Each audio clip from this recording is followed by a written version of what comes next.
بسم اللہ الرحمن الرحیم۔ ناظرین کرام، آئے دن ایک سے ایک فتنے کا سامنا ہمیں کرنا پڑ رہا ہے بدقسمتی کے ساتھ۔ انہی فتنوں میں سے ایک فتنہ صحابہ کرام کی توہین کرنا بھی ہے، اور آئے دن اس کا ہمیں سامنا کرنا پڑ رہا ہے۔ ہماری پوری تاریخ اسلام میں صحابہ کرام کی شان میں اتنا ہرزہ سرائی کبھی نہیں کی گئی جتنا آج سوشل میڈیا کے دور میں کی جا رہی ہے۔ آئے دن کسی نہ کسی صحابہ کی شان کے اندر گستاخی کرنے کا واقعہ بدقسمتی کے ساتھ رونما ہو رہا ہے۔ کبھی کوئی حضرت امیر معاویہ رضی اللہ تعالی عنہ کی صحابیت پر انگلی اٹھاتا ہے، کبھی حضرت ابو سفیان رضی اللہ تعالی عنہ کی شان میں کوئی ہرزہ سرائی کرنے کی کوشش کرتا ہے، کبھی حضرت بی بی عائشہ صدیقہ رضی اللہ تعالی عنہ کی شان میں کمزور بات کرتا ہے، کبھی کوئی حضرت ابو بکر صدیق رضی اللہ تعالی عنہ کی افضلیت کو مشکوک بنانے کی کوشش کرتا ہے۔ تو صحابہ کرام کے حوالے سے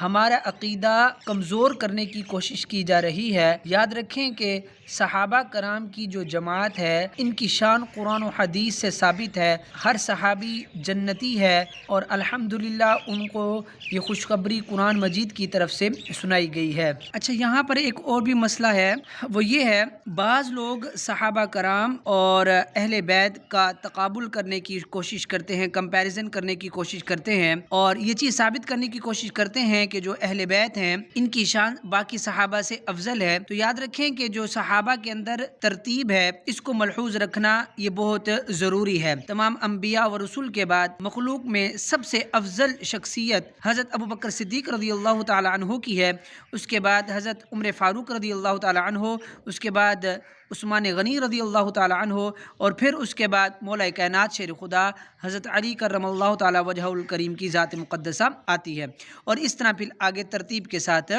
یہ معاملہ اس طرح چلتا چلا جاتا ہے۔ تو یہ جو ترتیب ہے افضلیت کی، اس کو ملحوظ رکھنا، یاد رکھنا، ذہن نشیں رکھنا یہ بہت ضروری ہے۔ اہل بیت کی شان وراء الورا ہے، بلکہ ہمارا عقیدہ تو یہ ہے کہ ہر صحابی جنتی ہے، کہ اللہ تعالیٰ قرآن مجید میں فرماتا ہے کہ کلا وعد اللہ الحسنی، اللہ تعالیٰ نے سب کے ساتھ جنت کا وعدہ فرما لیا ہے۔ ہر صحابی جنتی ضرور ہے، لیکن اس میں اس ترتیب کو جو ہے وہ ذہن نشیں رکھنا ہے کہ سب سے افضل کون ہے، اس کے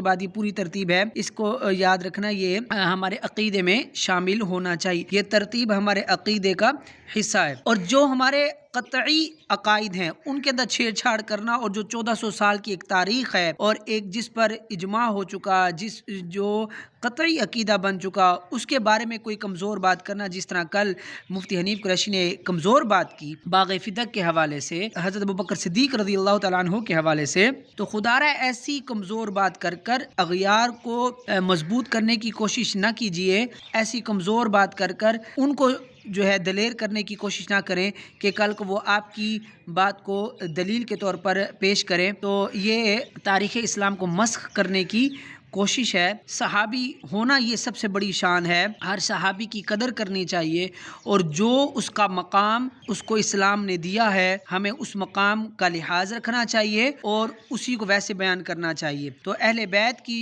محبت کی آڑ میں باقی صحابہ کی شان کو گھٹانا یہ زیادتی بھی ہے، اور اسلامی تعلیمات کے بالکل برخلاف ہے۔ اللہ تعالیٰ سے دعا ہے کہ اللہ تعالیٰ ہمیں حق بیان کرنے کی توفیق عطا فرمائے، اور ہمیں صحابہ کی شان اور فضیلت کو صحیح معنوں میں بیان کرنے کی توفیق عطا فرمائے۔ آمین، جزاک اللہ۔